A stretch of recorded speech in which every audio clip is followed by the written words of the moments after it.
Johann Elias and Heinrich Kaufmann, Peter Graeber, and Johann Albrecht begin to walk home from their morning class. During their trek home, they begin to feel the cold winds. Johann looks up and notices a massive blizzard in the atmosphere. The blizzard soon overtakes the skies and the boys get lost in the storm. They soon feel the cold and the effects of it. Stage 1. Body temperature of 98.6 degrees Fahrenheit. The boys begin to fear and panic. The little ones, Elias and Heinrich, begin to cry. The snow dampens their clothes, causing reduction of body temperatures. Stage 2. Body temperature of 95 degrees Fahrenheit. The boys begin to shiver, but they shiver on empty stomachs. Their muscles do not have a source of energy to allow them to effectively function.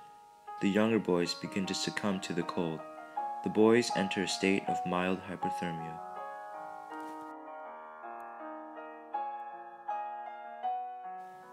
Stage 3. Body temperature of 93 degrees Fahrenheit. The boys begin to experience amnesia. This is the temperature at which people make foolish, sometimes fatally foolish decisions. The five begin to argue, blaming one another for being in the situation they are currently in, eventually leading them to forget their main goal, finding shelter. Stage 4. Body temperature of 91 degrees Fahrenheit. The muscles fail to respond. They fail to contract and to relax, hindering movement. Speech becomes slurred and hands and feet become numb. The little ones, Elias and Heinrich, no longer have the strength to walk. The older boys are forced to carry them along, exhausting their muscles further. Stage 5. Body temperature of 88 degrees Fahrenheit. The boys' bodies begin to give out. They stop shivering, their hearts turn stiff, and their bodies become depleted of oxygen. They begin to hallucinate and have delusions. Eventually, they collapse into the snowy ground. Stage 6. Body temperature of under 84 degrees Fahrenheit.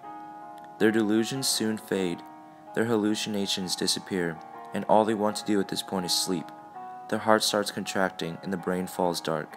The boys soon would rest at peace, no longer suffering the harsh cold.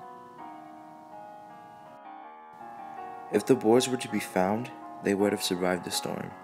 But unfortunately, they were found the next day, lifeless and cold. There was no hope for the 5 children. The storm has taken 5 innocent children as its victims, robbing them from their friends and families.